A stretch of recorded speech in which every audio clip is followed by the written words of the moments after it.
नमस्कार। इस विशेष इंटरव्यू में आप सबका बहुत बहुत स्वागत है। आजकल दो ही मुद्दों की चारों तरफ चर्चा हो रही है, एक यूक्रेन में चल रहा युद्ध और दूसरा उत्तर प्रदेश में चल रहा चुनावी युद्ध। और अगर उत्तर प्रदेश की हम बात करें, चुनावों की बात करें, तो इस समय हमारे साथ बीजेपी के राष्ट्रीय अध्यक्ष श्री जेपी नड्डा मौजूद हैं, जिनसे हम पूछेंगे कि इस बार चुनावों में क्या होने वाला है। नड्डा जी, आपका बहुत बहुत स्वागत है। धन्यवाद। आजकल जो भी मिलता है, सबसे पहला सवाल यही होता है कि चुनावों में क्या होने वाला है। आपसे भी हमारा पहला सवाल यही है, चुनावों में क्या होने वाला है। और ऐसा लोग कह रहे हैं कि उत्तर प्रदेश में और उत्तराखंड में तो बिल्कुल कांटे की टक्कर है, तो आपका अपना विश्लेषण अभी तक क्या है? देखिए, 5 राज्यों में चुनाव हैं। 5 राज्यों में हम 4 स्थानों पे सरकार में हैं और मैं पूरे कॉन्फिडेंस के साथ कह सकता हूँ कि उत्तर प्रदेश में, उत्तराखंड में, गोवा में और मणिपुर में हम चारों स्थानों पर सरकार बना रहे हैं और अच्छे तरीके से बना रहे हैं, कंफर्टेबली बना रहे हैं। जहाँ तक पंजाब का सवाल है, वहाँ हमको पहली बार ये मौका मिला है कि हम 117 सीटों में अब 65+ सीटों पर चुनाव लड़ रहे हैं। इससे पहले हमें मौका नहीं मिला। हम वहाँ गठबंधन में चुनाव लड़ते थे और 117 सीटों में हमको लगभग 23 सीटों में हम लड़ते थे, वो भी शहर के कुछ इलाकों में, और वो भी देखा जाए तो एक पंजाब के एक इलाके में ज़्यादा तक हम सीमित थे। इस बार हमको मौका मिला है कि हम सारे प्रदेश में भारतीय जनता पार्टी को ले जा सकें, तो निश्चित रूप से हम वहाँ पर बेहतर करेंगे, अच्छा करेंगे। लेकिन 4 राज्य जहाँ तक सवाल है, उत्तर प्रदेश में हम बहुत कंफर्टेबली सरकार बना रहे हैं, उत्तराखंड में हम कंफर्टेबली सरकार बना रहे हैं, मणिपुर में हम सरकार बना रहे हैं और गोवा में। मैं इस चुनाव में एक विशेष बात देखता हूं जो आपसे मैं शेयर करना चाहता हूं कि अक्सर लोग एंटी इनकम्बेंसी की बात करते हैं। ये नई शब्दावली मोदी जी के 2019 के चुनाव के बाद आई, प्रो इनकम्बेंसी, और ये प्रो इनकम्बेंसी हमको चारों स्टेट्स में देखने को मिल रही है। इसमें कोई दो राय नहीं होती है कि जब सरकार किसी की होती है तो प्रश्न भी उसी के साथ खड़े होते हैं, लेकिन उत्तर भी उसी पार्टी के पास है, उत्तर भी सरकार से ही लोग ढूंढ रहे हैं। इसलिए गोवा की बात करें, हम लगभग 10 साल से सरकार में हैं और गोवा की तस्वीर एकदम बदली हुई है। आज आपको दिखेगा कि वहाँ विकास एकदम धरती पर दिखता है, इन लोगों का एम्पावरमेंट धरती पर दिखता है। स्टेट छोटी है, कंस्टिट्यूएंसीज भी छोटी हैं, कम वोट में ही बहुत कुछ अंतर पड़ता है, लेकिन उसको स्ट्रैटेजिकली मैनेज करना ये पार्टी की जिम्मेवारी होती है और आज हम कॉन्फिडेंट हैं कि हम उसी तरीके से आगे बढ़ेंगे। आप उत्तराखंड की अगर आप बात करें तो जो विकास के काम हुए हैं वहाँ पर, और जिस तरीके से मोदी जी का उत्तराखंड पर के लोगों में जो स्थान है वह, और उत्तराखंड डबल इंजन की सरकार में लोगों का मानना है कि मोदी जी का बहुत बड़ा आशीर्वाद उत्तराखंड को रहा है, इसलिए वहाँ पर एक प्रो इनकम्बेंसी हमको देखने को मिली। और जहाँ तक उत्तर प्रदेश का सवाल है तो उत्तर प्रदेश में मोदी जी का आशीर्वाद रहा और योगी जी ने उसको धरती पर इम्प्लीमेंट किया। चैलेंजेस बहुत आए, कोरोना था, 10 और इश्यूज थे, लेकिन सभी चैलेंजेस को मीट आउट करते हुए आज प्रो इनकम्बेंसी के साथ भारतीय जनता पार्टी जा रही है। यहाँ पर मैं थोड़ा सा और भी सुधीर जी जोड़ना चाहूँगा कि हर बार चुनाव में एक चुनाव के पहले एक हल्ला किया जाता है कि लूज कर जाएंगे, या इस बार तो गए। हाँ, इस बार तो गए। आपने समाजवादी पार्टी और कांग्रेस एक साथ लड़के देख ली, समाजवादी पार्टी बीएसपी ने एक साथ चुनाव लड़ करके देख लिया। अब इस बार वो आरएलडी के साथ कर रहे हैं जिसकी ताकत ही सीमित स्थान पर सीमित है, तो उनकी इच्छा है, हम मना तो कर नहीं सकते हैं। और इस तरीके का चुनाव में हर को बोलने का अधिकार तो होता ही है, हल्ला तो बोला ही जाता है, लेकिन 10 तारीख को दूध का दूध पानी का पानी हो जाएगा। जी, लेकिन उत्तर प्रदेश पर क्योंकि सबसे ज़्यादा लोगों की निगाहें हैं और दिलचस्पी भी है, वहाँ पर ग्राउंड से जो रिपोर्ट आती है वो ये है कि बिल्कुल इस बार कांटे की टक्कर है समाजवादी पार्टी और बीजेपी के बीच में। और अखिलेश यादव ने चुनाव बहुत अच्छे से लड़ा है और उनकी जो सोशल इंजीनियरिंग है, उस आपके जो इंजीनियर्स हैं वो इस बार उनका मुकाबला नहीं कर पाए। देखिए, उन्होंने हमेशा सोशल इंजीनियरिंग की, मैंने पहले बताया, बीएसपी के साथ संबंध जोड़ा, कांग्रेस के साथ संबंध जोड़ा, अब आरएलडी के साथ संबंध जोड़ रहे हैं। मैंने पहले भी मैंने इसको कई बार कहा है कि ये लोग पॉलिटिक्स को मैथमेटिक्स की तरह लेते हैं और ये न्यूमेरिकल जोड़ घटाव करते हैं। ये भूल जाते हैं कि पॉलिटिक्स केमिस्ट्री है और लोग नेता मिल सकते हैं, नेता पार्टियां मिल सकती हैं, वोटर नहीं मिलता है। ज़माना बहुत बदल चुका है। एक समय में सुधीर जी ऐसा था कि कोई गांव का प्रधान बोल देता था तो वो गांव के वोट का ठेकेदार होता था और वो उधर वोट पड़ जाते थे। और ये समाजवादी पार्टी हो, कांग्रेस पार्टी हो, बीएसपी हो, इन्होंने ठेकेदारों के माध्यम से ही पार्टियां चलाई। इनका कोई संगठन का स्ट्रक्चर रहा नहीं है। ये ठेकेदारों के ही पीयर्स के माध्यम से चलती थी और सरकार में आने के बाद सरकार के बेनिफिट्स उन प्रधानों को तक पहुंचाते थे और वो मालामाल भी होते थे और वो नीचे इन सब चीज़ों को चिंता करते थे।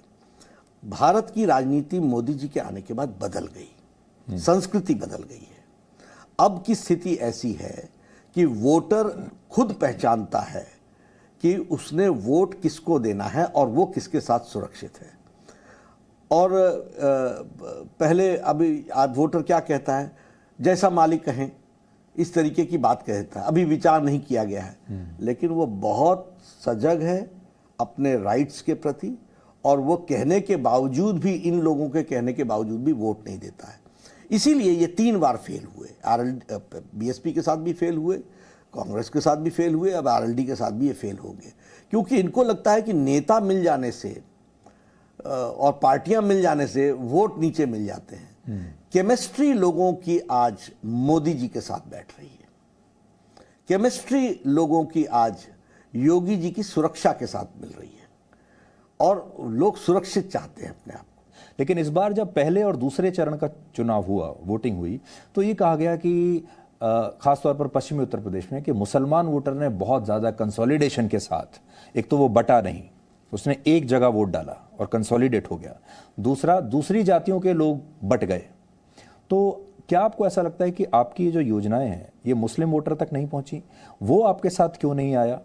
और जो फिर ये भी एक बात चले कि योगी जी का जो फॉर्मूला है वो 80-20 वाला है, यानी इस 20% को तो छोड़ ही दिया है। तो इस पर आप क्या कहेंगे? ये जो कंसोलिडेशन हुआ एक तरफ।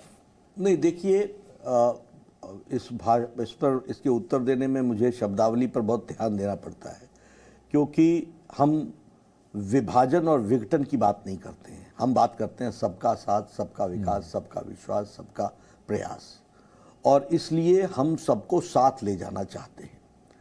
हमारे जो विरोधी हैं वो हमारे बारे में कुप्रचार लंबे समय से कर रहे हैं और उन्होंने एक सेक्शन ऑफ द सोसाइटी को हमसे अलग रखने का भरपूर प्रयास किया है। वो सफल भी होते हैं, चुनाव में भी सफल होते हैं, लेकिन हमारा प्रयास जारी है। और हमने कभी किसी से नहीं पूछा कि आयुष्मान भारत को जिसको हम दे रहे हैं उसका धर्म क्या है। हमने कभी किसी से नहीं पूछा कि प्रधानमंत्री आवास योजना अगर हम दे रहे हैं तो इसमें कितने धर्म के कितने लोगों को मिला है, कितनी जाति को मिला। ये हमारे पूछने और काम करने का तरीका नहीं है। हम गरीब का एम्पावरमेंट करना चाहते हैं और उसमें वो उस धर्म से भी संबंधित लोग आते हैं और ये अच्छी बात है। देश मजबूत होगा हमारी तरफ से। वो आज हमको वोट नहीं दे रहे हैं। मेरा ये, सुधीर जी, मैं बहुत ऑप्टिमिस्टिक व्यक्ति हूँ और मेरा ये मानना है कि देर सवेर उनको समझ में आएगा कि उनके जीवन में भी परिवर्तन लाने का काम भारतीय जनता पार्टी ने किया। पर अभी भी आपको ऐसा लगता है कि आपने, जाहिर है सड़कें बनाई हैं, सबके लिए बनाई हैं, योजनाएं सबके लिए हैं, लेकिन तब भी एक वर्ग ऐसा है जो कि धर्म के नाम पर जो वोट देता है और वो आपके पास नहीं आता? हाँ है, ऐसा है, वो अपने ढंग से। लेकिन भारत का समाज बहुत बड़ा समाज है और बाकी सब लोग देते हैं और हमारा उसके बावजूद भी कोई उनके प्रति कोई नकारात्मक रवैया या ऐसा, क्योंकि हम ये मानते हैं कि टुडे और tomorrow they are going to come in our fold, because हम सबका साथ, सबका विकास, सबका विश्वास और सबके प्रयास पर चल रहे हैं। आज नहीं है, इसमें कोई दो राय नहीं है, लेकिन वो पिछली इलेक्शन में भी उनका वोट नहीं मिला होगा, लेकिन हमारा कोई उनके प्रति कोई एटीट्यूड में कोई परिवर्तन आया हो, ऐसा नहीं है। हमको चुनाव जीतने के लिए बाकी लोग जो भी हमको समर्थन दे सकते हैं, हम किसी जाति विशेष को एड्रेस करके नहीं करते हैं, हम सबको साथ लेकर के चलते हैं। तो एक, जब आप अपना कैनवस बड़ा कर देते हो तो छोटे कैनवस में अगर कोई कहीं पर थोड़ी सी दिक्कत भी आती है तो वो बड़ा कैनवस कवर कर लेता है। आपको कभी ऐसा लगता है कि इस डिवीजन की वजह से बीजेपी असल में 80 नंबर की परीक्षा अटेम्प्ट कर रही है और आपका जो विरोधी है वो 100 नंबर की परीक्षा अटेम्प्ट कर रहा है, क्योंकि आपका 20 नंबर का सवाल तो छूट ही गया? नहीं, हम तो 100 नंबर का अटेम्प्ट करते हैं, और इसीलिए आपने देखा होगा हमारी भाषा में, हमारी बातचीत में हम सबको साथ लेकर के चलते हैं। इसलिए हम 100% का, ये हम जानते हैं कि 20% का उत्तर हमको नहीं मिल सकता है या हमारे फेवर का नहीं जा सकता है, लेकिन हमारे विरोधी तो 20% का ही अटेम्प्ट करते हैं। बाकी तो समझते हैं कि जो जिस बाकी 20 कंसोलिडेटेड है और 80 में विभाजन करना है। हाँ, तो वो उस तरीके से देखते हैं, उनके देखने का नज़रिया ये है। लेकिन मैंने कहा कि केमिस्ट्री भारी पड़ती है मैथमेटिक्स पे। जी, मायावती इस बार कहीं ज़्यादा नज़र नहीं आ रही, बहुत ज़्यादा एक्टिव भी नहीं है, और आपको ऐसा लगता है कि मायावती का एक्टिव ना रहना, और क्योंकि उनको, और इस बार मुसलमान वोट उनकी तरफ कम गया या हो सकता है ना भी गया हो, उससे आपको नुकसान हुआ? नहीं, ऐसा नहीं है। हम कभी भी किसी दूसरे के वोट पर हम खड़े होते हों, ये हमारा तरीका नहीं है। इसलिए हम अपने ही कार्य के आधार पर ही हम लोगों को जोड़ते हैं।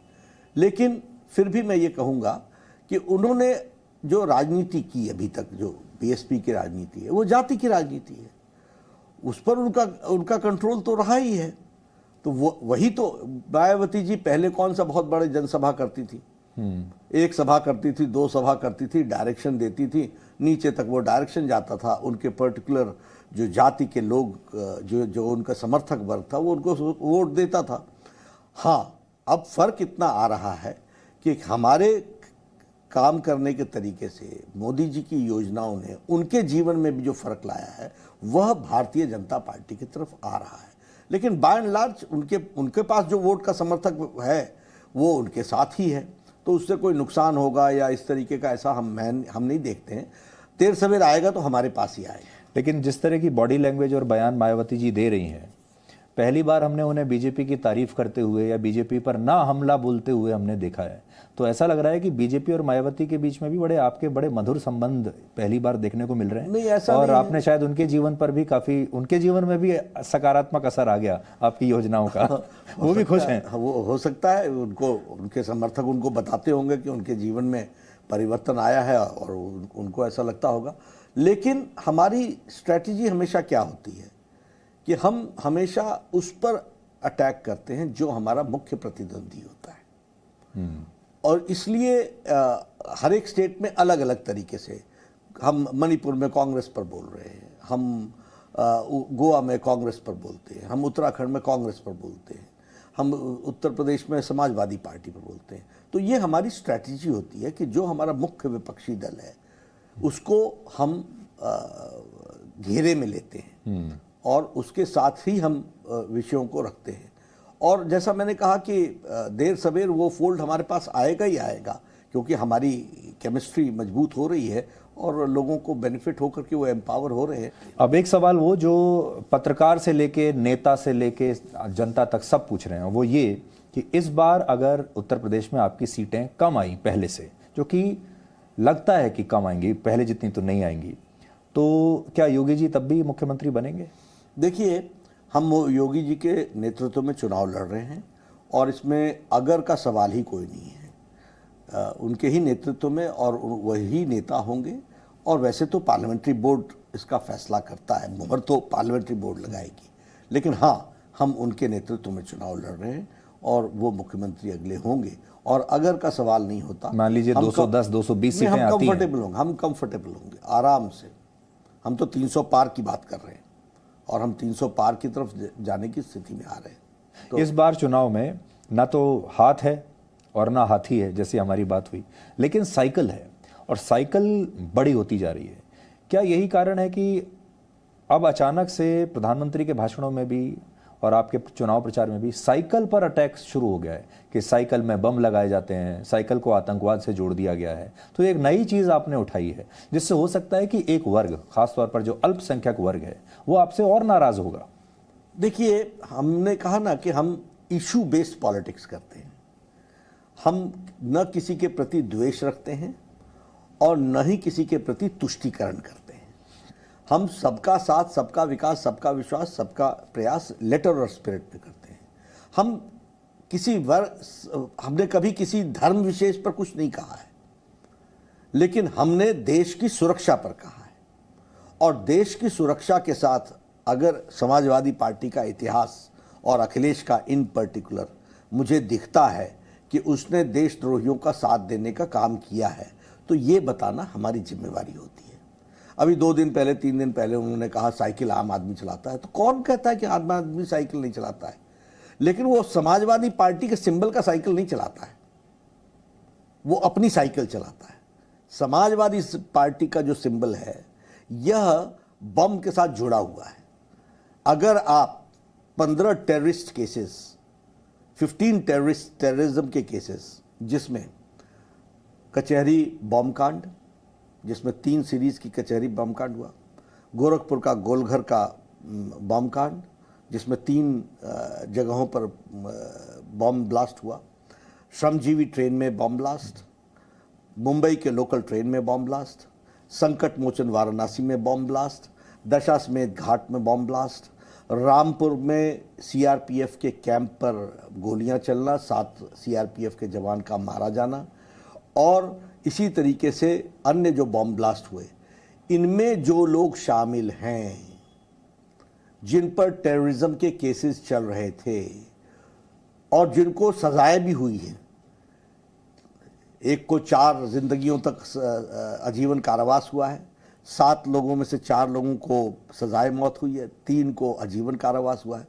ऐसे लोगों को 26 अप्रैल 2012 को by official order of Akhilesh the then chief minister उनके केस विड्रॉ होते हैं, तो उसको जनता के सामने लाना मेरी जिम्मेवारी होती है कि नहीं होती है? ये धर्म के प्रति नहीं है, ये देश के लिए है और ये देश को सजग करने के लिए है। और मेरा आरोप है कि अखिलेश जी ने देशद्रोहियों का साथ दिया, जो इस देश के साथ कॉन्स्पिरेसी कर रहे थे, उनको बचाने का काम किया है। और मैं ब्लैक एंड वाइट में यह आरोप लगाता हूँ कि रामपुर के जिन लोगों ने AK-56 से अटैक किया और जिसमें शहाबुद्दीन और बाकी लोग इन्वॉल्व थे, उनके केसेस विड्रॉ करने का काम किया और इलाहाबाद हाई कोर्ट ने इस विड्रॉ होने से रोका, लीगल प्रोसीजर चला और उनके ऊपर एक्शन हुआ। तो हम कभी भी किसी धर्म के प्रति, और बोलने में भी, हम, आपको मालूम है सुधीर जी, जब कोरोना आया था तो मरकज़ के बारे में कई लोगों ने कहा था। आए as Bharatiya Janata party president, उस समय भी हमने स्टेटमेंट दे करके पार्टी के नीचे तक सब लोगों को कहा था कि कोरोना को कोई आप धर्म के साथ ये विषय नहीं होना है, हम इसको कभी करते नहीं हैं और हम इस तरीके से पॉलिटिसाइज नहीं करते हैं। लेकिन हाँ, नेशनल इश्यूज हैं, नेशनल सिक्योरिटी का मामला है और नेशनल सिक्योरिटी के मामले में, और हमारा तो मानना है कि उस धर्म के लोग भी देश की सुरक्षा के लिए काम करना चाहते हैं और वो हमारा साथ देंगे, आज देंगे, कल देंगे।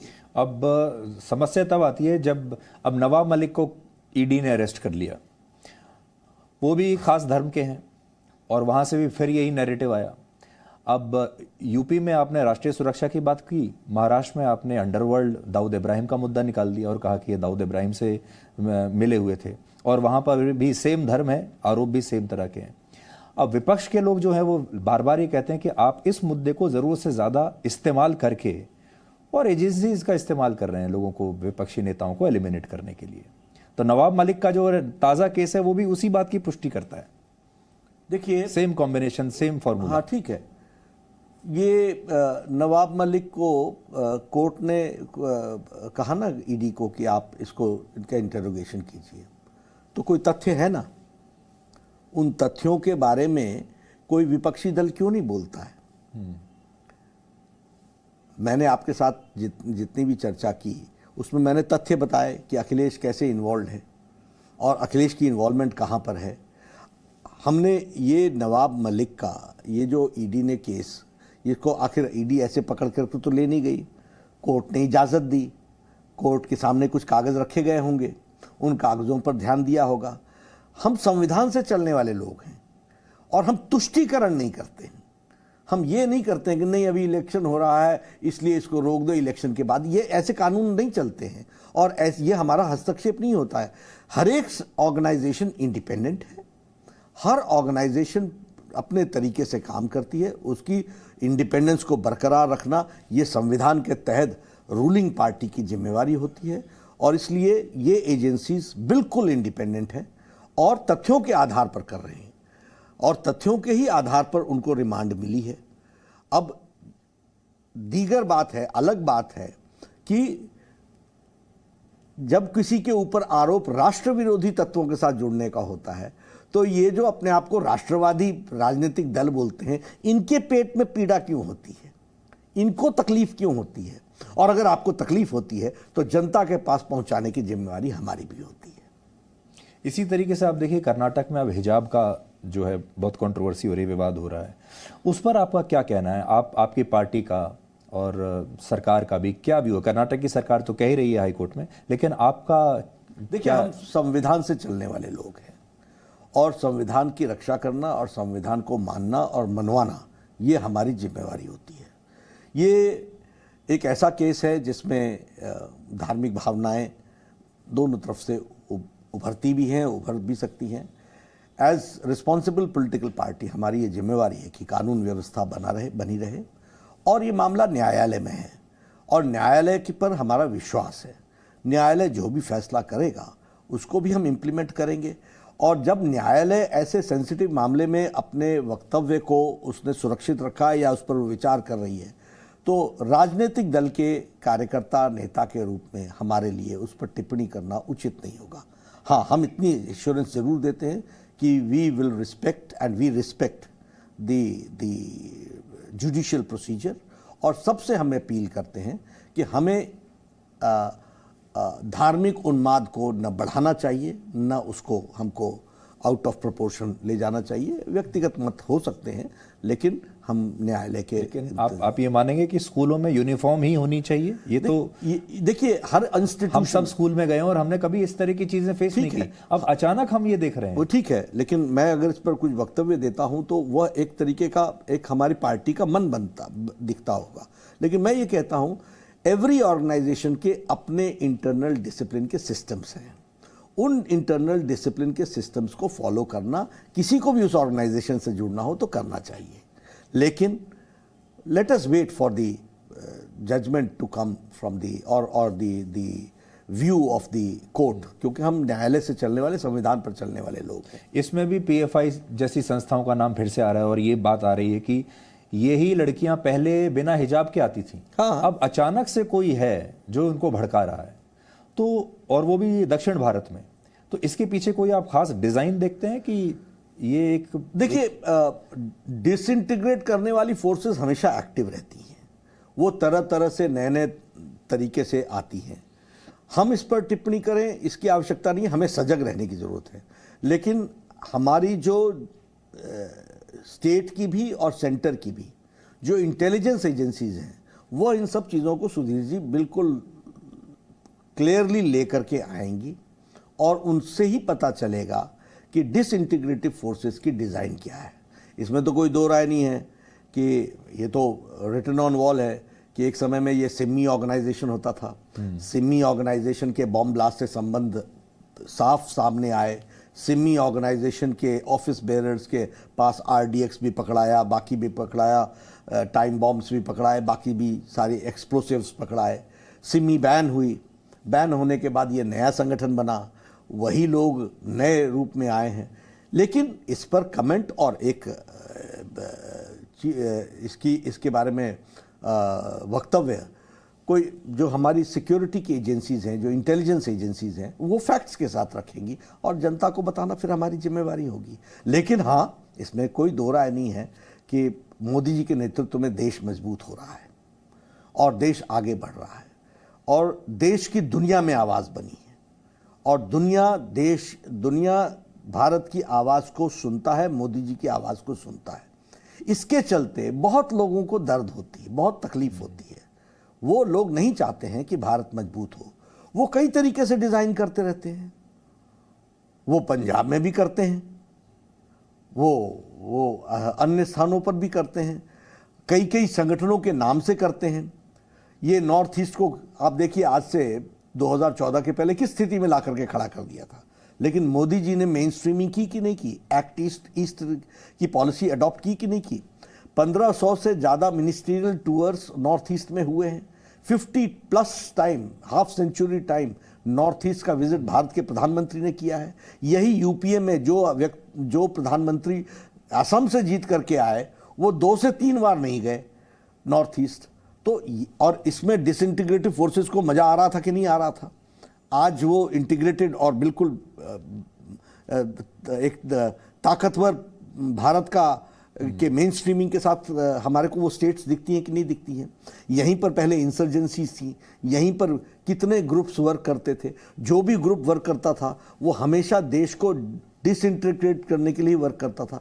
आज वो सारे मेन स्ट्रीमिंग में हैं, डेमोक्रेटिक प्रोसेस में हैं, पॉलिटिकल प्रोसेस में पार्टिसिपेट कर रहे हैं। यह चीज़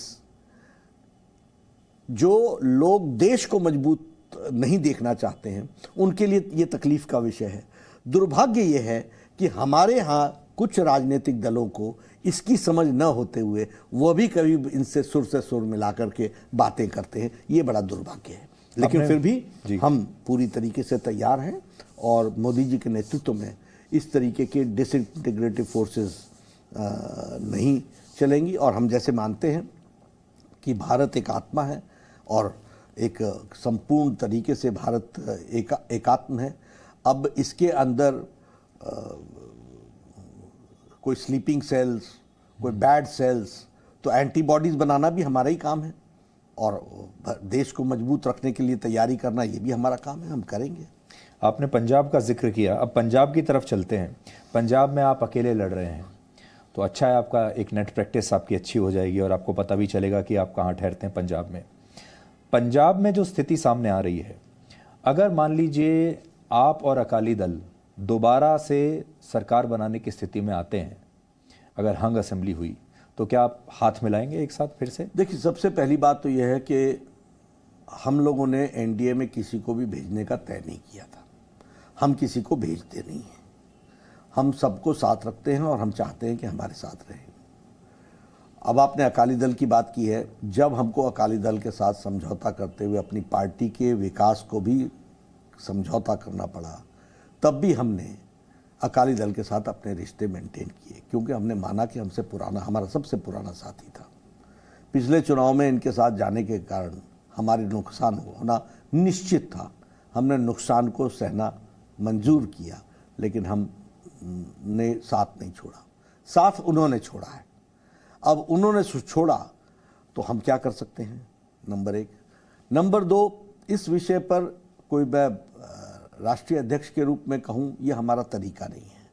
इसका सबसे पहली बात तो यह है कि पंजाब के में आवश्यकता पड़ती है, नहीं पड़ती है, क्या है, देश के इंटरेस्ट के लिए क्या होगा, ये सारी चीज़ों को देखना पड़ेगा। लेकिन मुझे संभावनाएं कम दिखती हैं, क्योंकि हम भारतीय जनता पार्टी के अपने विस्तार के रास्ते पर चल पड़े हैं और इसलिए हम बार बार समझौता करके अपने आप को फिर से छोटा करें, इसकी कोई आवश्यकता नहीं है। फिर भी हमारे यहाँ संसदीय बोर्ड है, हमारे सभी वरिष्ठ नेता उसके सदस्य हैं। सबकी बातों को लेकर के और फिर संसदीय बोर्ड जो तय करेगा वो हम करेंगे, लेकिन मुझे संभावनाएं नहीं दिखती हैं, क्योंकि हम विस्तार की तरफ चल पड़े। देखिए, ये जो दोस्ती टूटी थी, ये कृषि कानूनों की वजह से टूटी थी। कृषि कानून अब आपने वापस ले लिया, यानी वो मुद्दा ही समाप्त हो गया जिसकी वजह से आप दोनों अलग हुए थे। इसलिए मैं ये कह रहा था कि आज की स्थिति में दरवाजे क्या आपके अब खुले हुए हैं, क्योंकि वो मुद्दा समाप्त हो गया। ठीक है सुधीर जी, लेकिन हमारी प्रायोरिटीज़ डिफरेंट हो गई हैं। हमारी प्रायोरिटीज़ हैं, अब हमको 65 सीटों से प्लस पर लड़ने का मौका मिला। हमारे, आप बताइए, 40 साल शेर के मुंह में खून लग गया। नहीं, खून नहीं, 40 साल से हमारा वोटर बेचारा कहता था कि हम कमल पर वोट डालना चाहते हैं, कमल पर वोट डालना चाहते हैं। अब कमल पर वोट डालने का उसको मौका मिला है। अब हम फिर से इसलिए मैंने कहा कि मुझे संभावनाएं कम दिखती हैं, क्योंकि हमारी प्रायोरिटी अब विस्तार है और रिजल्ट्स आने के बाद हमारे जो पार्लियामेंट्री पार्टी है, प्रधानमंत्री जी और बाकी सब लोग जो विषय तय करेंगे उसको हम पूरा करेंगे। ओपिनियन पोल्स ये कहते हैं कि पंजाब में केजरीवाल आप सबसे आगे हैं, सिंगल लार्जेस्ट पार्टी तो है ही, चाहे अपनी सरकार बना पाए या ना बना पाए। आप इससे सहमत हैं कि इस बार उन्होंने बहुत अच्छा गेन किया है पंजाब में? मुझे लगता है कि कांग्रेस को और जो जो जिससे एक्सपेक्टेशन थी, वो लोगों का परफॉर्मेंस जो था उसकी नेगेटिविटी का कुछ फ़ायदा उनको ज़रूर मिला होगा। लेकिन पंजाब की जनता बहुत सजग है और बॉर्डर स्टेट होने के नाते सिक्योरिटी एक बहुत बड़ा इशू है, और सिक्योरिटी के इशू को ध्यान में रखते हुए मुझे नहीं लगता है कि आप पार्टी को वो उतना सपोर्ट करेंगे। लेकिन फिर भी एक वातावरण तो बना था। आपने आम आदमी पार्टी पर और केजरीवाल पर भी खालिस्तान समर्थकों का साथ लेने का आरोप लगा दिया, तो अब आप हमने नहीं देखिए, लगाया, उनके परम मित्र ने लगाया जी, और उसके बाद अब उसकी, आपको लगता है केंद्र सरकार इसकी जांच करेगी? निश्चित रूप से गंभीरता से जांच होगी केजरीवाल के खालिस्तान के साथ, खालिस्तानी संगठनों के साथ? देखिए, जो आरोप उनके एक समय पार्टी के निर्माण के स्थिति से जुड़े हुए एक साथी ने लगाया, उनके वरिष्ठ साथी ने लगाया, वो बड़ा गंभीर आरोप है। और उस गंभीर आरोप को पंजाब के मुख्यमंत्री ने बतौर प्रधानमंत्री को और गृह मंत्री को उसके बारे में लिखा है। ये इसकी गंभीरता को बताता है। आरोप गंभीर, आरोप को आगे उसकी तहकीकात करने वाला व्यक्ति मुख्यमंत्री है। तो भारत सरकार और मोदी जी के नेतृत्व में चलने वाली सरकार के बारे में इतना मैं ज़रूर कह सकता हूं कि हम सब लोग जो भी काम करते हैं वो पूरी गंभीरता से करते हैं, इसलिए इसकी भी जांच गंभीरता से होगी। आपको लगता है कि अगर आम आदमी पार्टी की सरकार पंजाब में बनी तो पंजाब के लिए खतरनाक साबित हो सकता है? जिस तरीके के आरोप लगाए गए हैं और जिसका खंडन केजरीवाल जी ने आज दिन तक नहीं दिया है, यह बहुत ही खतरनाक बात है कि आपके ऊपर आरोप ये लगता है कि आप जो देश के विरोध षड्यंत्र कर रहे हैं उनके साथ आप मिले हुए हैं और उनके समर्थन से आप सरकार बना रहे हैं। ये छोटा आरोप नहीं है। और इस आरोप के बारे में केजरीवाल जी बात को ट्विस्ट करते हैं, इधर उधर करते हैं और उसका जवाब नहीं देते हैं।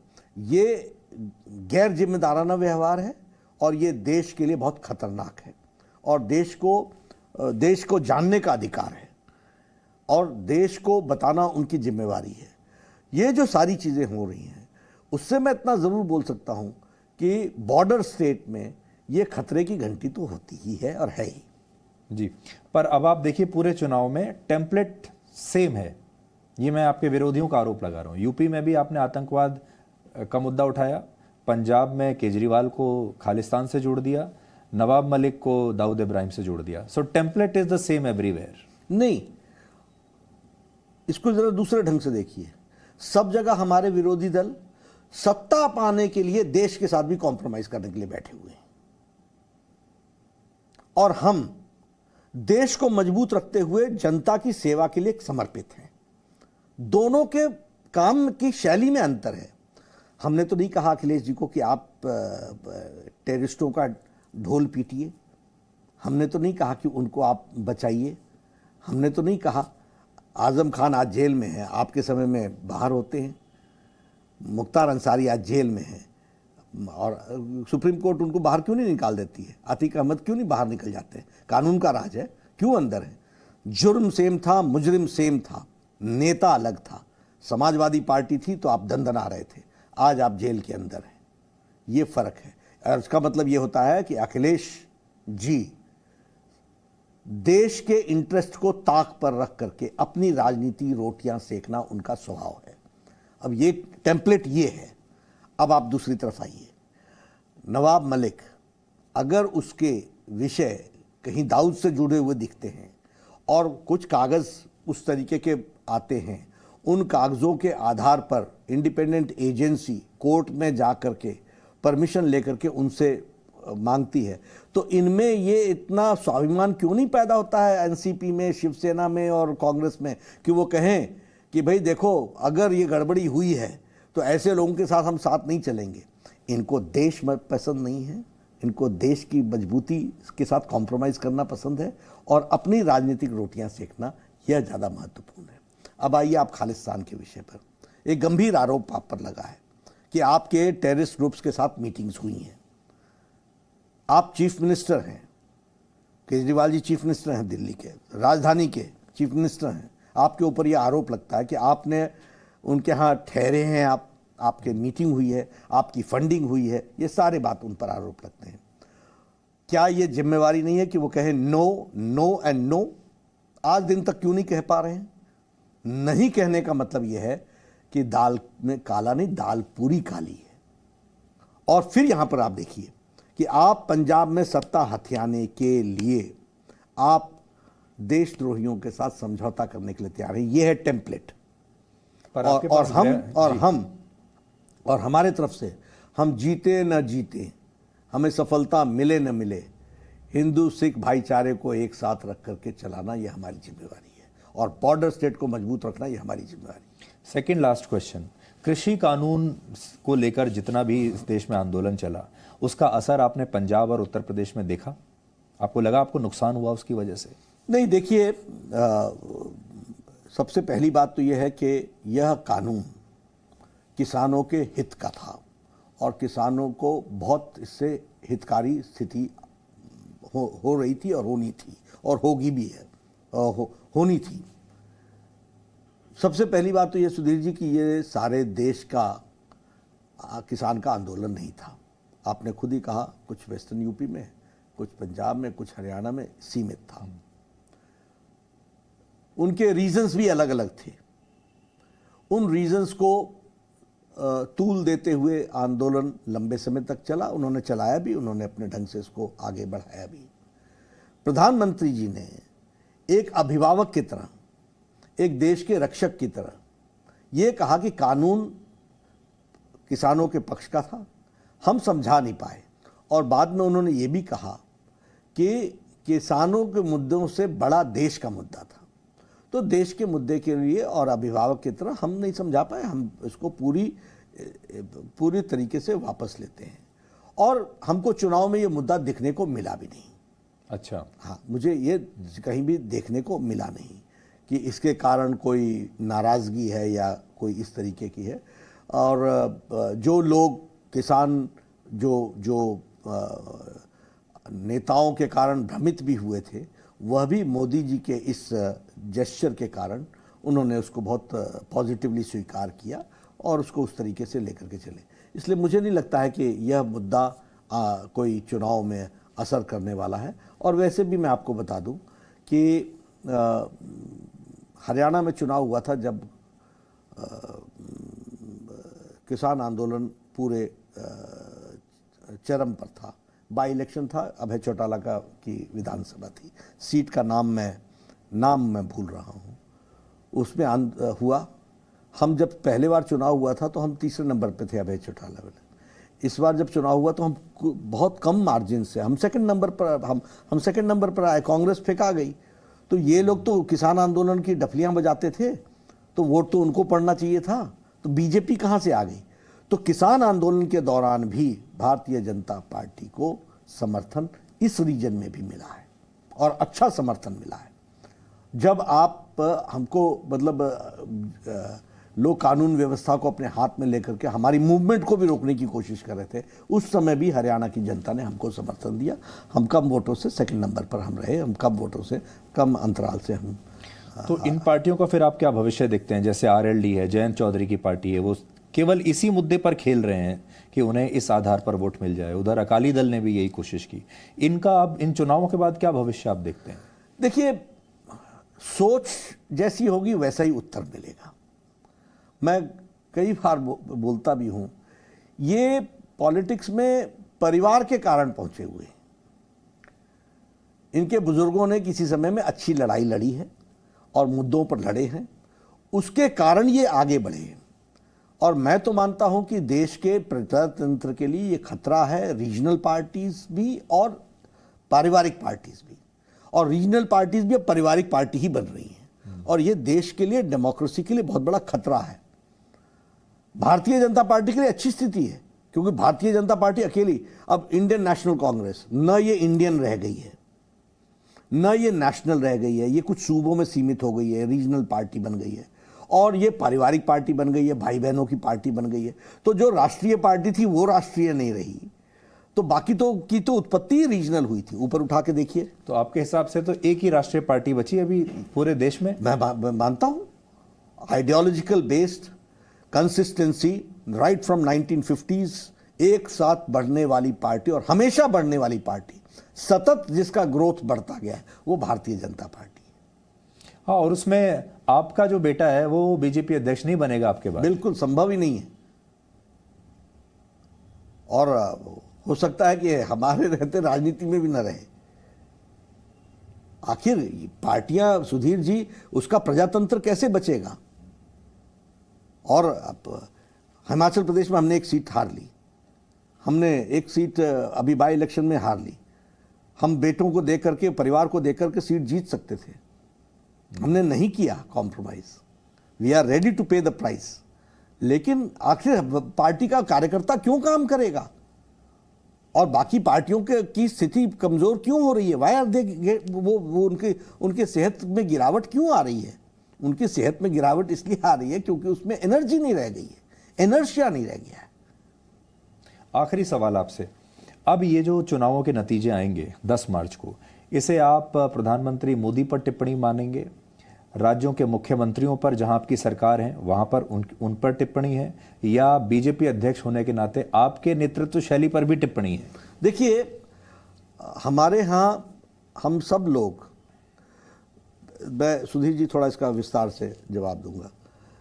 हमारे यहाँ क्या होता है, आपके मतलब जनरली मीडिया की तरफ से कोई इलेक्शन होता है तो ये क्या सेमीफाइनल है, ये क्वार्टर फाइनल है, ये फाइनल है।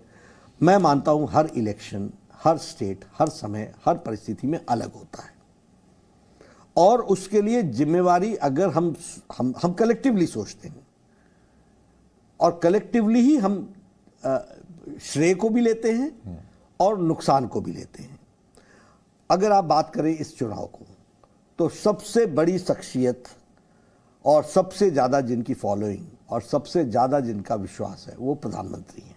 और प्रधानमंत्री जी का फॉलोइंग, उसका उपयोग हर स्टेट में, हर जगह पर भारतीय जनता पार्टी ले रही है। दूसरी बात, हमारे चीफ मिनिस्टर्स हैं, प्रमोद सावंत हो, पुष्कर सिंह धामी हो, योगी जी हो या एन बीरेन्द्र सिंह जी हो, इन सब ने मोदी जी के कार्य को लेटर और स्पिरिट में नीचे पर इंप्लीमेंट किया है। प्रधानमंत्री गरीब कल्याण अन्न योजना अच्छे तरीके से पहुंची है, शौचालय योजना का काम अच्छे से हो रहा है, आयुष्मान भारत का काम अच्छे से हो रहा है, हर एक तरीके की जो सुविधा, अब मणिपुर में go to hills, go to villages, सरकार आपके द्वार, ये कार्यक्रम में माध्यम से मोदी जी की सारी स्कीम्स पहुंच रही हैं। मेन स्ट्रीमिंग हुई है, रेलवे लाइन पहुंच गया है, इम्फाल तक रेल लिंक हो जाएगा, विकास की एक नई गाथा लिखी जाएगी। यहाँ 4 धाम रोड तैयार हो गया है, टूरिज्म डेवलप होगा। और सब जानते हैं कि मोदी जी का एक विशेष लगाव, तो इन सब चीज़ों का भी इम्प्लीमेंटेशन होता है। उसी तरीके से काडर गैल्वेनाइज्ड हुआ था कि नहीं हुआ था, तो हम कहेंगे कि मेरी जिम्मेवारी नहीं है, ऐसा नहीं है। I take the responsibility. Cadre को गैल्वेनाइज करना हमारा काम है, नेतृत्व को सही परिप्रेक्ष्य में जनता के सामने रखना हमारा काम है। तो इसलिए यह जो नतीजे आएंगे वो अच्छे आएंगे और उसका श्रेय मोदी जी को देंगे ही, और मोदी जी का है ही है। लेकिन उनके साथ साथ सब लोगों ने इसमें अपना योगदान किया है और उन सब के योगदान होने के साथ साथ काम होता है। और पार्टी के अध्यक्ष के रूप में हम कहेंगे कहीं कोई कमी रह जाएगी तो वो मेरी जिम्मेवारी। जो जहां हारेंगे वो आपकी जिम्मेदारी है। हम हारेंगे ही नहीं, हारेंगे ही नहीं, हम जीतने वाले हैं। और लेकिन फिर भी चुनाव के दौरान कुछ कमियां आती हैं। हम ये तो नहीं कहेंगे कि जी 100% चुनाव में हमने कोई गलती नहीं की। कोई गलती हुई होगी तो हमारी जिम्मेवारी है, वो मैं लेता हूँ। Thank you so much Nadda ji, and all the best. Thank you. Presenting B News app, available on Google Play and App Store. Download it now.